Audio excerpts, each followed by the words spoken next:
qetë e parmendës, qoftë Salihu, qoftë Edi Rama, pikërisht atë duan të bëjnë, të krijojnë katrahur që të thonë, ja e shikon, na erdhi nga revolta e popullit të rëzimi, jo do të ri, nuk do të japin atë kënaqësi.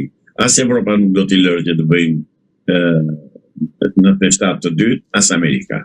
Të mos presin fare, po t'ikin si djemë të mirë që janë, të vendë në djallë nga kanë ardhur, edhe të lirojnë popullin shqiptar të jetoj i lirë në Shqipëri. Sepse qënia këtyre të dyve në krye të politikës shqiptare pengon ardhjen e emigrantëve në Shqipëri. Ndërkohë, nxit poshatisjen e vendit nga punëtorët, nga rinia, nga ardhmja e vendit, nga inteligjenca, nga të tëra. Pra këta janë kriminal, janë antikombëtar, të dy. Avokat Edi Rama tha se Belinda Balluku 3 herë ma kërkoi dorëheqjen, por pas kësaj kërkese për dorëheqje, ai shkoi dhe shkarkoi vet. Si e shpjegoni ju këtë rast? Vërtet e besuat që ta ka dhënë dorëheqjen e 3 herë dhe nuk e la kyja, po të lutem se po ti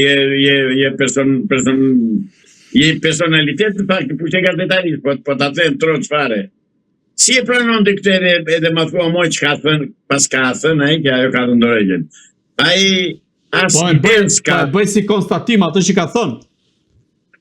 Po mos e besoni zotëri, mos ma thoni mua të pak, se ma caron nevrat mua kur më thua që ka dhënë dorëheqjen.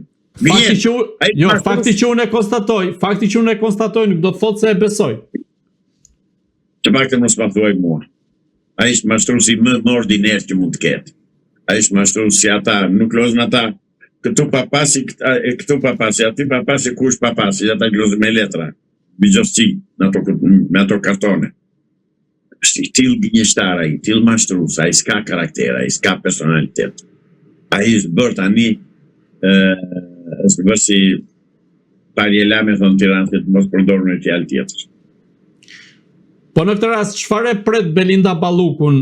A do të lejoj kuvendi që asaj të hiqet imuniteti dhe më pas s'pak të veproj për të arrestuar? Nuk do lejoj kuvendi, i thaj ka sa jep dorëheqjen, i tha asaj, po për të arrestuar nuk do lejoj. Janë bashkë ata. Janë bandë, morbandë, hajdutës, të them, bandë kriminalet që kanë uzurpuar politikën. Han shqip shqiptarët apo nuk han shqip. Janë bandë kriminalet në krye të shtetit shqiptar. Janë bandë kriminalet të ndërsyer nga Sorosi për të shkatëruar Shqipërinë dhe për të boshatisur Shqipërinë. Atë funksion kanë, atë detyrë bëjnë, atë detyrë kanë marrë. Po në këtë rast, a mendoni se Belinda Balluku ka prova kundër Edi Ramës që mund ta shantazhoj, mund ta kërcënoj apo ta zhys një herë e mirë? Lidhur nisur nga deklaratat ose mesazhet që ka dërguar ajo që i ka thënë, po e përsëris prapë se kam thënë tek emisioni juaj. Ajo ka thënë që unë nuk do të lejoj ty që të më bësh mua atë që baba yt i bëri gjyshit tim. Pra i kanë zhveshur shpatat ata, ka mbaruar ajo punë.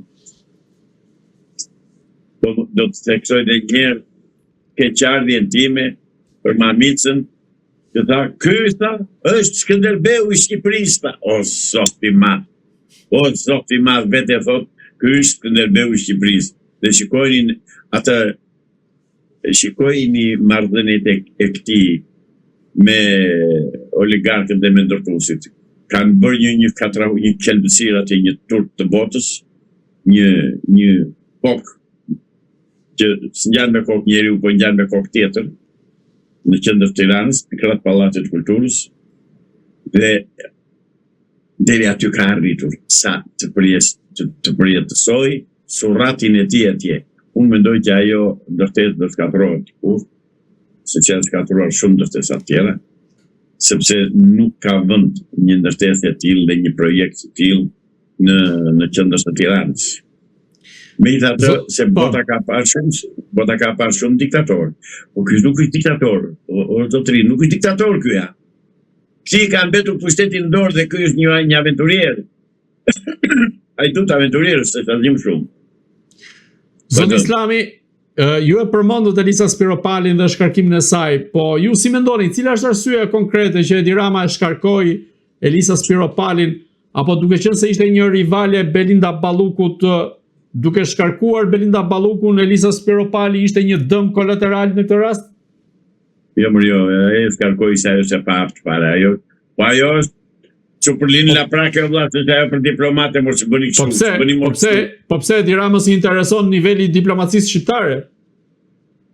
Po jo dhe të diskreditohet në botë, si po diskreditohet gjatë pretendimit të asaj në Ministrinë e Jashtme, është turpo, janë turpe.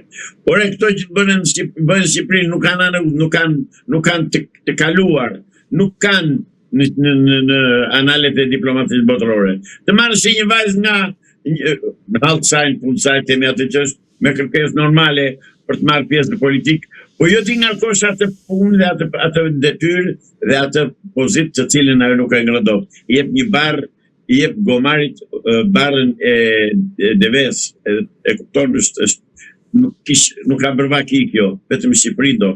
Mirë po, Edi Ramës i duhen njerëz të paaft, sepse bazohet gjithë një në postulatin kriminal, më mirë një gomar besnik se sa një ministër të dëgjuar. Dhe pikërisht këtë ka zbatuar Edi Rama sot e kësaj dite. Po sa i përket shkarkimit të ministrit të mbrojtjes Piro Vëngu, për të cilin aludohet se ky shkarkim është bërë për të parandaluar, po themi, ose për t'i paraprirë një arrestim të mundshëm nga ana e SPAK-ut, sa i përket aferave në portin e Durrësit? Në radhë parë, ai ka probleme me portin e Durrësit, me vjedhjet galopante dhe me sabotimet që janë bërë atje. Por unë nuk kisha thënë para pak kohësh juve, duhet të kujtohet mirë, do shikoni arkivin tuaj që kam thënë, ai është një grek dhe nuk i takon të jetë në Ministrinë e Mbrojtjes të Shqipërisë. Madje duhet të them që shkarkoi dhe 2 kushëri të tjerë të tij që kanë mbetur akoma dhënës ministra në Ministrinë e Mbrojtjes, sepse ai i vari ujkut më qit në qam. Ja dha Ministrinë e Mbrojtjes, ja dha grekun, me qëllim që Ministria e Mbrojtjes të mos ngrërë zërin për deti që duan të uzurpojnë grekët dhe për pretendimet territoriale që ka Greqia. Për Greqinë zotëri do bëjmë një emision apo sapat se kemi prova sa të duash dhe materiale sa të duash që Greqia por na shkel ditë për ditë dhe ne nuk kemi kush na mbroj, ne nuk kemi kush na përfaqësoj. Po pse nuk është patrioti i madh Edi Rama, sepse ai bëri gjithë ato deklaratë në bordin e paqes për vetë Hashim Thaçin? Edhe një të lutem. Çfarë deklarate bëri? Që gjykata speciale e Hagës është duke e trajtuar në mënyrë të padrejtë, sidomos prokuroria, vetë figurën e Hashim Thaçit. Ditë për ditë i lexoni intervistat dhe informacionet që vijnë nga Kosova për Hashim Thaçin apo se lexoni? Hashim Thaçi ka Hashim Thaçi zotëri ka kushtore të mëdha, borxhe të mëdha popullit të Kosovës.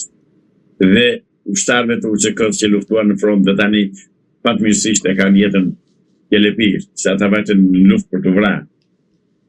Hashim Thaçi nuk fliste kurrë me Adem Jasharin dhe ishte në armiqësi me Adem Jasharin.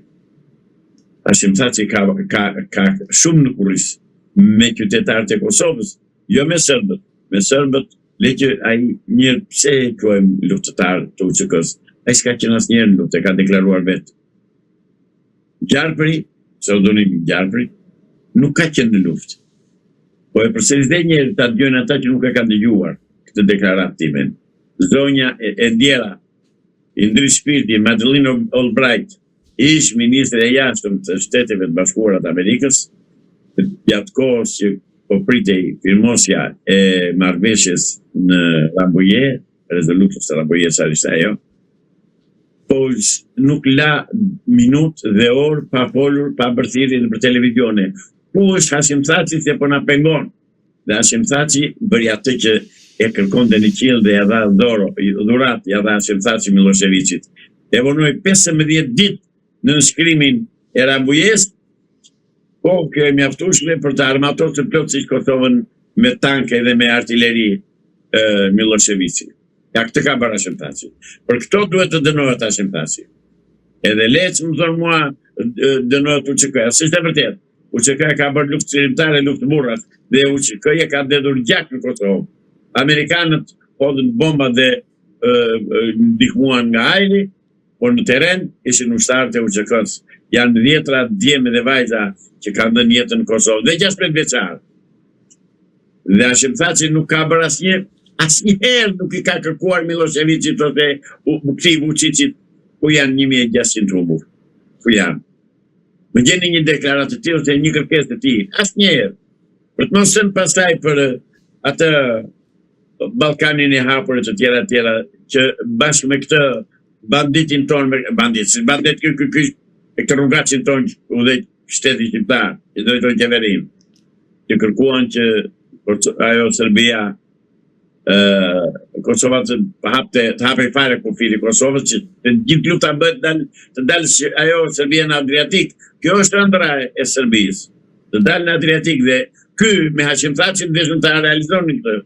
Pas zotit kemi një mik të jashtëzakonshëm, Shtetet e Bashkuara të Amerikës, i thanë stop, u dhe Hashim Thaçit dhe këtij, se këta i kanë bërë të tëra përpjekje për ta shitur Shqipërinë dhe Kosovën.